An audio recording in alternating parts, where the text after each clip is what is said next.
Zavisno od postupanja vlasti, da li će uslišiti ove naše zahteve ili neće. Hvala.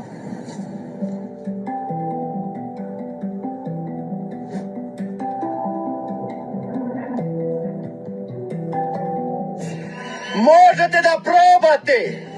Mi vas čekamo! Računamo na pametni srpski narod koji će vas bukvalno juriti po ulicama. Neće kopati, idemo do pobede, pa neka košta i život. To mi svi zovemo Rockefellerni, Rothschildi, pa crno plemstvo, pa svi smo mi u teorijama zavere ovima onima. Pa ja toj hobotnici bankarskoj, koja jeste uzrok svega ovoga što se dešava, jer ta hobotnica bankarska je u stvari vlasnik i Big Farme, i vojno-tehničkih lobija, i Coca-Cole, i Facebooka, jer svi zavise od toga. Ja toj hobotnici ne mogu ništa, ali barem pipak te hobotnice koji je ušao u moj lični život i u život mog naroda, mogu da...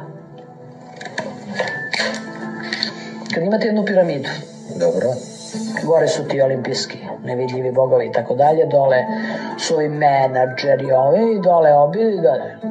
Dole su ovce. Ovce, mi smo ovce, jeste. Nažalost, da neko da mi pomisli da vređujem i sebe, smatram te. Svi smo to, ja sam tek sad shvatila u čemu je igra. Kad mi je život došao u pitanje.